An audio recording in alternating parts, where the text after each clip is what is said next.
Tim, you should start by telling Megan about your work to put QR codes on TV, maybe before anyone else ever did. Please. Okay. Do it. So I ran a department that made 2 shows at a station here in Las Vegas. Mm-hmm. And we decided to do one entire show that was shot entirely on mobile phones, half-hour show. And it was looking really good. And I was doing research into QRs. I had always been a fan of QRs. But then I stumbled on this article that talked about why Apple made them native to our phones. Mm-hmm. And it had nothing to do with the US market. It had to do with China and how they were being used in China, ubiquitously used in China. And I thought, oh my gosh, it's coming here. This is going to be huge. So then I thought, well, will they work on TV? So I just shot one, and I had one of my editors come in and shoot it off my phone and then put it on a TV. And then I went and saw it if it worked off a TV. And I was like, this works off a TV. I mean, that's it. And then, from there, the possibilities are endless. And that's exactly what they are. And then Nick and I started having conversations about them, and our minds kind of go in 2 different directions. Do you remember these conversations, Nick?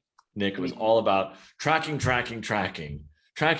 research, numbers, tracking. And I was all about creative possibility, potential, content, unfolding in a million different directions. And he would track. It's so exciting about what tracking can do. It was just, we were like, it was like this. But between the 2 of us. It's kind of interesting that it's like the value is kind of both now, though, right? Isn't it? It's kind of amazing that we're in a position where you have the ability to earn the audience and then surprise and delight and then measure what the response is. And I think that that's like the most beautiful part of it. So I'm going to be Switzerland, and I'm going to slap myself right in between the 2 of you in terms of your interest in QR. I don't know if it's, but yeah, so I mean, yes, absolutely right. So I got exceptionally excited about it. And, we've had lots of conversations. It's unfolded in a lot of different directions. We've had conversations about, potential use in, especially from the tracking perspective, potential use in political messaging, because there's nothing.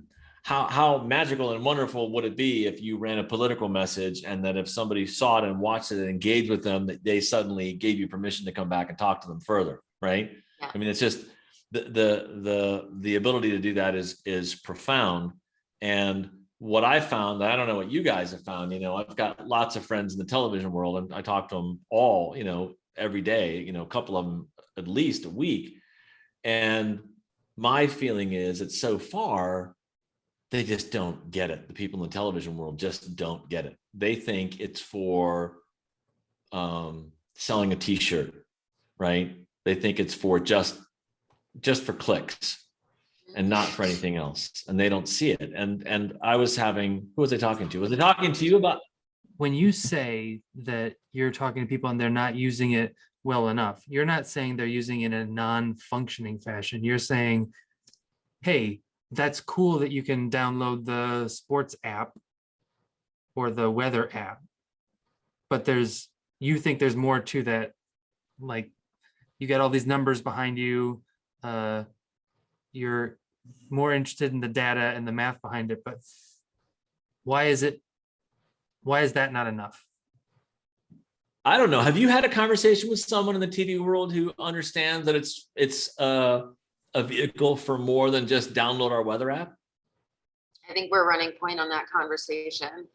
I think we're bringing people over to that side of it. And I think it's not the most common on the initial outset. When we meet with people in the TV industry, there are very few, I think, at least initially, and Nick, you can cut me out if I'm being rude, but I think there are very few who, at least initially, see it for its full potential. Like look at QR holistically from like, oh my God, I can suddenly have real TV measurement, and oh my God, I suddenly have a content extension of what's on the screen that my audience can take with them. And then it's everything about attribution and measurement and optimization. And it's like, I don't think until we walk through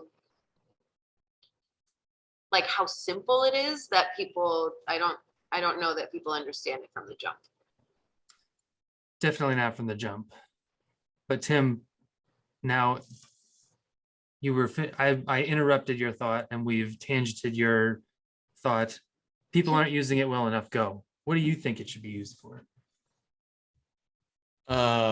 Everything else that it's not being used for now, right? I mean, I was thinking about it yesterday. You guys had on a previous episode, you had Jim Thomas on, right? Yeah. And I listened to it yesterday. And if you haven't heard it, I would suggest you track that one down too, because he's very smart. And one of the points was, had to do with just beyond the click, right? But I thought about it and I thought to myself, what does that mean? And I think that what the people in the world in general, in the media world in general, and not just in television, it's everywhere else, have to understand that the presence of a QR code in front of a potential customer or a person is really ripe with all of the opportunity of what a mouse click can do.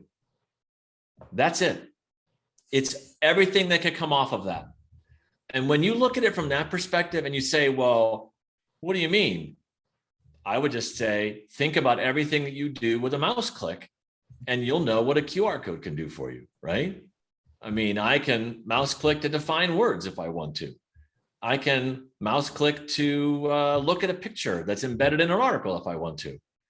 There's nothing that a mouse click can do that a QR code can't do. And when you look at, in fact, there are things that a QR code can do that a mouse click can't do, right? I can't use a mouse click to scan my grocery items and put them in the cart and have it automatically taken out of my account and walk out of the grocery store like they're doing in China, right? Mouse click can't do that. A QR code can. A mouse click in my town, in the little town that I live in, right? I go for a walk every afternoon to clear my head, usually after I've talked to Nick. I'm like, I gotta go for a walk. Fair enough. Can't blame you. Fair enough. Embedded in the sidewalk are QR codes for a walking tour. I love it. Right? And they're very simple now. But fast forward something like that, 3 years, 2 years, 5 years. Fast forward something like that, and I could be treated to a VR. I live in a historic town. I could be treated to a virtual reality image through my phone of what the town, the landscape I'm looking at, standing in that exact spot, looked like, when they built Hoover Dam back in the 30s. Amazing. Right? So it has to do with that. You take that into the television world and you start saying, what could I do? What can I do with just, if I could click on my TV and give it more power to make the experience deeper, richer, more entertaining, more engaging, more musical, change the language, change the announcers, change what? What do you want to do? It can That's do an all of that. interesting idea. Change the announcers. I don't like this guy. Swipe through until there's an anchor that you like. So it's almost like you're basically making the station voice work into American Idol. Like, I don't like this factor, I'm gonna change it out. Well, I'll tell you what, talk about simplicity of choice. Okay, let's just spin it out this way. I watched the Super Bowl, the last 20 minutes of the Super Bowl in a restaurant here in town, a Mexican restaurant here in town, right? Amazing guacamole. You thought I was going to say experience. No, guacamole, really good. Wow. And Tim with the original thought that the Mexican joint in town has good guacamole. That's the headline. Amazing guacamole, right? Amazing. Here's the thing. I'm sitting in this restaurant and I'm watching the game. And what was cool about it was same pictures that I would have seen anywhere else, Spanish language announcers. Right? Oh, So yeah, SAP channel's going to have that, right? Yeah, I can find channels that have that. But what if I am NBC and I put the Super Bowl on, and before the game starts, I put up 8 QR codes of the most prominent languages that are used in the population that's going to be watching them. How do I increase access to that programming and to advertisers, I would say, because you could have audio advertising? How do I increase that value of that programming by simply providing those choices to the people who tune in, right? Mm-hmm. That's what's the potential of the power of a mouse click and a QR code. So here, Megan, is where we run into the problem that we've run into in our other podcasts. I said, hey, Tim, tell Megan about that one thing from way back when. And then here we are 16 minutes after we start recording, and we still haven't been like, Haven't done it yet. Tim, Megan worked at WGN and really sold QR codes well, sort of her thing. Tim has had a, gosh, I don't know, is it 40 or 50 years you've been in the television industry now, Tim? Anyway, storied history, creative services director, big market reporter, consultant, research director, you name it, he's done it. We'll get good at this at some point. What am I getting to? No, I'm just saying we haven't introduced anyone. Oh. So when did you, so I have a question though. So when did you first put QR on TV? It would have been spring of 2018.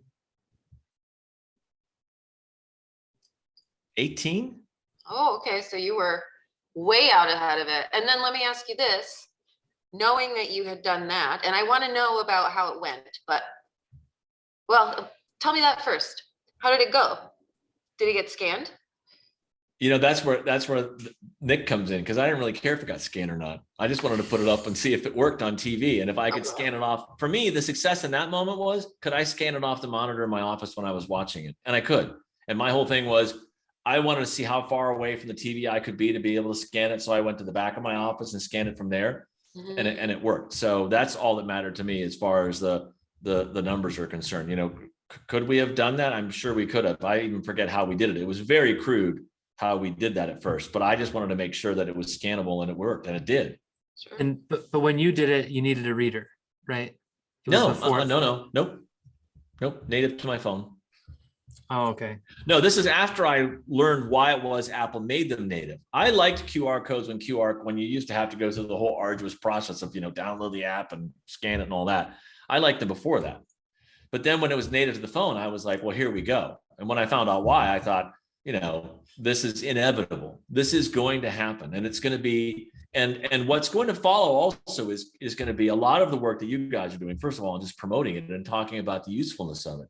But on the back end of it, we're going to see the introduction of compression technology that's going to make the experience, faster. Someone's going to come up with a way of saying, when you go to a site that's a QR site, that's going to be optimized to load uber instantly, so that you don't have to wait for the experience at all, right? All of that stuff will come. What happened is the first notes of this symphony have just started playing, and everything else is inevitable.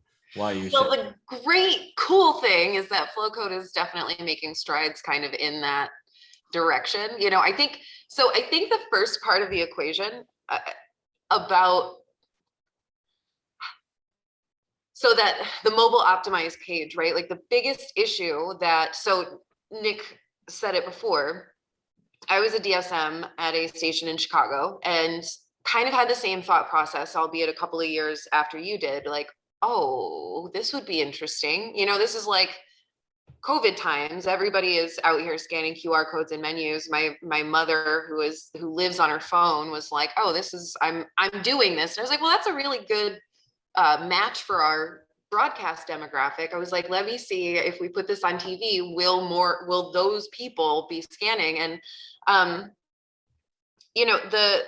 the thing that is really interesting about like the way we've been tracking results, from an advertising standpoint, it's always been really dependent on like the side of the equation that we have no control over. The website experience, the quality of the client's product, their ability to close the deal, all of those things, right? And like so much of what we saw of the like immediate drop-offs were like losing traffic to Google searches, bad quality websites that weren't loading. So, you know, we could drive all of the traffic, and then if none of it converted, did the advertising work? You know, it's that, you know, did a tree fall? If the tree falls in the woods, does it make a sound? We Flowcode, kind of as a solution to that, we have this flow page capability that's a fully branded landing page that's only accessible via the QR scan. And so what that does for us, you know, we talk about this beautiful meeting point of sticky content and measurement, is you build beautiful content into that landing page. Maybe it is VR, maybe it is, you know, you can have your e-commerce or CRM capture or these beautiful content experiences. But where I get really excited is because now TV companies can go back to broadcast advertisers or OTT advertisers and say, I delivered your message to this many people. They scanned it, they landed, and they had this beautiful content experience that loaded immediately. And I can tell you what percentages of these people took secondary actions. And like, the ability that we have to, yes, surprise and delight, but then also do the measurement piece based on that is kind of where I feel like it makes the whole Flowcode platform sing, is that page, just like you said. But this gets to the point of what I think as far as the value in television is concerned, right? Television is a linear media, right? You sit in front of it, you watch it. I mean, yeah, with DVRs, whatever, all that technology, you can shift time and things like that. But you have a two-dimensional experience that's in front of you, right? A two-dimensional entertainment experience. Not anymore. That's the whole point of it. Like I can step aside. You guys can go and talk about measurement all you want to. And I know that's Nick gets all worked up about it, you know, and he starts taking out his abacus and he's like, look at what I can do. And yes, my abacus. That's great. It's I don't care about my that. meteorological. I don't care about that part. Really, I don't, because what television, and I'm speaking specifically about broadcast television right now, and probably more precisely about local broadcast television, but I think it's all broadcast television, and also to a certain extent OTT, is this just changes what the potential of the experience is, and that's where there is so much excitement in the industry as far as employment opportunities are concerned, because if a 24 hours of a station can now have embedded in that 24 hours an additional 6 hours of content that someone can consume, yes, they can track it, but it's there and you can have a richer experience. Now your television experience is doing something more than it was doing before, and that gives it new relevance, new life, new meaning, right? Think about every TV news story. Like I would just right at the top of my head, every TV news. Pause. You were a TV reporter, for the record. This isn't just like, oh, it's easy for Tim. Yes. Carry on. Yeah. I'm just trying to accentuate your giant brain, Tim. I was a reporter for many years, right? And I know that what I put on the air was a snapshot of my experience, right? And some experiences you would like to have more of that experience that they don't have time for to put in the show, right? What if I'm able to cut together another 3 minutes of this amazing scene that you can just click and watch? And what if you have to pass through an ad to be able to see it? Now the station gets paid off, right? And the viewer gets paid off based upon their interest. It's three-dimensional television news. And it's so simple to do because all I got to do is shoot some more video, right? What if I want to do a poll in the beginning of the show to ask the audience, like, what do you think? Do you think it's this? Well, just take this poll. And at the end of the show, you go, well, 93% of you thought that this was going to be the smartest thing that could have happened. But now we're going to pay off the story with this additional piece of content. And 93% of the people are going, oh my gosh, this isn't what I expected at all. And all of that is potential that's built into the transformation of a two-dimensional linear experience through a QR as a click and a computer to everything else that's possible. Now you're only limited by your imagination, which potentially could doom television. They don't have a lot of imagination. They will. If they keep talking to us, they will.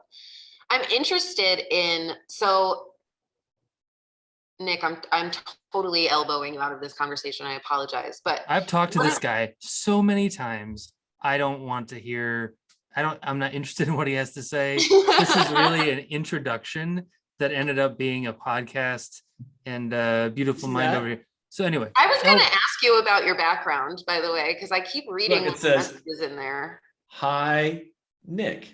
I also see the QR equals smart over your shoulder there. Yep. See what I did? See Man. what I did there? I thought it was just gibberish. No. Anyway, elbow me out, Megan. I'm elbowing you out. So what's really interesting to me, we look at the way, so, okay, two-part statement. Running QR at my last station, we were seeing, so like the general consensus, right, is that like people under the age of like 35 are not interested in local news, and people over the age of 65 aren't going to use their mobile phones. Using flow code in our content showed us that both of those things were wrong. We actually ended up indexing with like 18 to 35, which never ever happened before, right? And that started me thinking, and what I'm starting to feel like listening to the idea exchanges here is like loyalty to local broadcast doesn't feel like it's a big thing for like my generation. And it certainly isn't for, like, I have a sister who's 10 years younger than me, certainly not on her radar. But if you make it imaginative and interactive and more valuable than a push notification on a cell phone, like, is it outside the realm of possibility to think that with Here, see, let me jump in. Adoption, we might be able to shift those demographics back. The push notification on a telephone, all that does is say something is here. Mm-hmm. There's something here. And if you go there and the something isn't something you're interested in, every one of those push notifications is going to tell you they don't go there. I mean, right? I mean, Jim was making that point in the one that I listened to yesterday, right? If I go to have the experience and the experience isn't good, your brand now has a negative associated value for me, and I'm not going to come back to it, right? What I think is that you can change the product so that you're not enjoying the benefit of habit, but you're providing the lure of value. Huge differentiation there. And right now, most local television stations, local television news relies on habit. We hear it all the time. How many times a week do I go and check in? How long is that going to last? If you don't change the dynamic of what the value that you offer is, and that has to be a profoundly different experience. They're already 5 years behind the curve of what everybody else is doing. I mean, I watch TikTok videos and the way they're done and the production values that go into them. And some of them are just like, I just go, it's not my thing. But in aggregate, you find yourself watching because it's this high energy, right? And it's very custom, right? Right. That algorithm. And then, Megan, what was part two? I don't know. Of my two-part question? Yes. Well, I mean, the first part was saying that like we proved that we could engage younger audiences with flow code. The second part was, could we do that at scale to shift the demographics of TV watching? And I think that that's really the answer there is like, first of all, it's about creating content that younger generations of consumers want to watch, but then also, the value exchange and making it interactive and compelling so that you're not just, zoning out, putting your news on in the morning to maybe catch the weather and then otherwise just completely zoning out. I don't know. I like the idea of being able to shift and engage, broader demographics of people because, so that's the other thing. I started my media career at a newspaper and saw what it was like to work at a newspaper and be like, ooh, this isn't going well. And I don't want broadcast TV to go that way. I mean, we had another guest who said, it's broadcast is the newspaper in the 90s right now. And it's like, oh, that's not much lifespan left if that's the case. Think of this. We all know about the push notifications, right? And I'm just looking outside and I'm watching, we have a wind event that's occurring here in Southern Nevada right now, right? And so the push notification is, would be like, wind predicted, whatever the weather guy's going to pump out. What if in the morning newscast that day, I provide a value to my viewers by saying, At some point this afternoon, it's going to get crazy windy, maybe even dangerously windy. Click, shoot this QR code off your screen right now, and we will send you a specific warning to give you a half an hour notice before it hits. That's it. Nothing more after that, before, after that. Just specific warning of value that you can interrupt my day and tell me when I need to be a little bit more careful, right? Like, what a great service to provide. It's super simple effort for everybody involved. Well, right? and from a measurement perspective, not to bring it back there, but suddenly maybe you're capturing zip codes and you're like, oh, I know exactly where all of my viewers are located. Right. I saw an ad that talked about how at this one mattress store that their associates had 200 hours of training in mattresses. I'm not stupid. Doing what? I don't know, but I don't know how you could spend 200 hours learning about a mattress that would have any value to the customer. Back to my point. Let's go back to the point. If I had a company that was putting those ads on the air, and I could put embed a brochure in my ad on television, that you could see what I had for sale, not just the 30 seconds. Now I've created additional value beyond that, right? And that's where this needs to go. That's where the television experience, as opposed to just shutting down to a small niche audience of people, can find a way to provide value that expands that value to more people in ways. And this is what I come back to. Measurement's nice, creative, engaging, fun to be able to do, right? Give me a surprise, throw something in there that's fun for me, throw some new content in there for me. That's all what's available through doing this that nobody is doing. Well, we're going as fast as we can, Tim. It's true. We're really working hard on this one. I mean, what you're saying is exactly what Nick and I are trying to figure out, and we the phrase that we're often using is or that I'm often using, building the airplane while it's in the air, right? We're doing it. There was a Super Bowl commercial with a QR code in it that had a terrible experience, but that got everybody talking. And so it's kind of an interesting place for us to be, because now everybody knows QR on TV, and the rhetoric that we have is there's a way to do it right. And so much of it is based in, yes, the measurement and the data, but also in the ability. It doesn't have to suck. It doesn't have to just be the scan. It doesn't have to be a scan to a boring website. It can be so much more than that. And that can be so valuable from a brand loyalty standpoint, whether you're an advertiser or a publisher. It's invaluable. And the only thing that anybody's trying to do is secure eyeballs. Even now in the digital age, you look at all of these TV companies, and what are the KPIs? Time on site, stories consumed, videos viewed. It's well, how are you driving that if you're not driving that? And then we need more. We need more. We need more. If I were so network programs, think of it this way: network programs are confined to 24 hours in a day of programming. Let's just call it 24 hours a day, right? And because of that, they're limited to a certain number of ads that they can place in that programming, right? What if at the ends of some of my shows, I had epilogues that had their own embedded advertising in it, right? So now the Nick show is over. I'm crushed because I watch the Nick show every week when it's on, and I tape it and I share it with my friends. When the Nick show is over, now there's going to be an epilogue where there are 3 additional scenes where Nick chooses today's hoodie, and there are ads embedded in there. Now, all of a sudden, I've been able to expand my programming day, right? Because I've stacked on top of my existing time. That's going to be specifically for a key audience that's interested in the Nick show. And I've been able to put advertising that's specific for that group that has decided that they want more in that space, right? And if I put my measurement hat on for a second, I can go back to those audiences, and I can now link them to a dollars off coupon. Well, cents off, because it looks like it's $1 coupon for a hoodie, right? Wow. Shots fired. Right? But you see the Signal's kind of cutting out, thinking. Tim. We can't hear anything you're saying.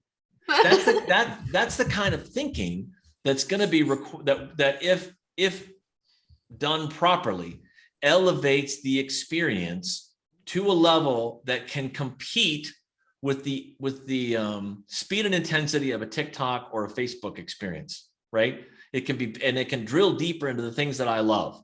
And that can be on any type of content. That could be on news content, right? That could be on entertainment content. That could be on sports content. It's channels stacked on top of your existing broadcast channel. Easter eggs, exclusive content. Those are amazing. I like epilogues. I like epilogues if you can choose, like, here's how I want them to die. Choose your epilogue. You know what? You're exactly right. Choose your epilogue. Yeah, there you go. Choose your epilogue. In today's scene, in today's epilogue, Nick either changes hoodies or wears the same hoodie. And you can pick which one you want to watch the end to. So Megan, that's Tim. I like this. I like this. Nick knows. Nick and I do this. Nick and I will spend an hour on the phone spinning off ideas. Right? Now, I will tell you this. The best thing that ever happened to QR code was the fact that Nick is sitting in that chair. Because he gets it, and he's very smart. And he is also diabolical. Don't be fooled, ladies and gentlemen. Yeah, he is. Don't be super fooled. Diabolical. Don't be fooled by it. See, this is where he squirms. I'm not the one who's trying to hide messages in the weird math, beautiful mind text behind them. This is where all of the movie villains squirm when someone identifies them as the movie villain, right? Spectre is sitting in the chair with the cat, and you go, wait a minute, you're a global supervillain. He goes, well, what? No, I'm not. No, I'm not. Same thing happens with Nick. When you identify him as being diabolical, look at him squirm. Is Nick the villain? He's not a villain, but he's diabolical. This could be my villain origin story. Are you the drama? I don't know if you're the drama. There's a TikTok reference. Oh. Anyone? Nope. No, most of the TikTok stuff I watch is on Nick. I don't know if you know this, but I'm into theoretical math now.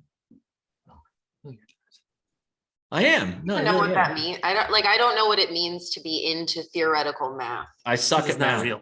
I have never. You could not possibly find a person who is worse at math than I am.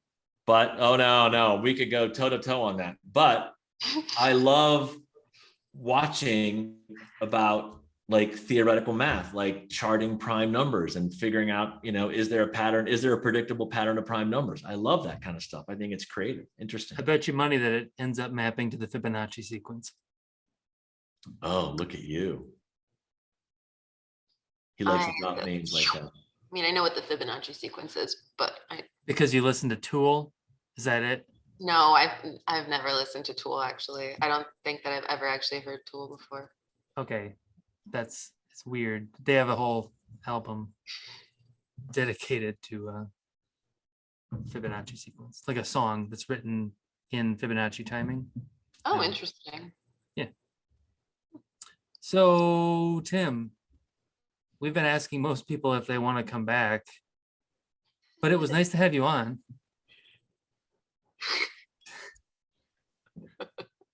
Is there a place? I don't get hurt. How about this? Where are you executing these genius ideas that you put into the ether? Where are you housing those professionally right now? Where can people find you and get more of your time? So, I work for a company that does research, right? But we do research differently. It's called the Informed Engagement Network, IEN for short. And what we do is we hire people who are like me, who are journalists. And a journalist gets you different answers than a market researcher would do. That's what I would tell you for short. A market researcher is going to tell you pretty much answer the question that you asked, probably, and maybe tell you the answer that they think you want to hear. I think that we hear a lot about that. And we don't do that. We work for companies that are courageous enough to want to hear what the real answer is. And oftentimes it's very helpful and directional. What I do, and so the reason I mention that, and as far as like QR codes and all of that is any information that I can get is valuable to me, right? So what to the research side of what Nick is talking about, you guys can provide people with all kinds of information, right, on people, and that's valuable information. I mean, and hopefully not, in the way that some of the social media companies do, that's a little bit uncomfortable, right? If you want like a spoiler alert there, we have privacy compliance and everything is data opted in. We are probably the opposite of the companies you're making insinuations against. Right, but any of that data is valuable to somebody someplace. So that's the kind of stuff that we do. What I do right now doesn't necessarily apply to working with QR codes and television. I've had a career where I've hopped with my skill set to go and do different things in different places. So, reporter, department director, and now vice president of research at a company that does crazy, wicked, cool research for multi-billion-dollar companies. So that's. But I miss talking to Nick. That's one of us. It would be me. Yeah. Woof. Now I don't have to. Now I don't have to talk to Nick anymore, Megan. I can call you. You can call me cut anytime. Nick right out of this conversation. Elbow him right out. That's how my villain story started.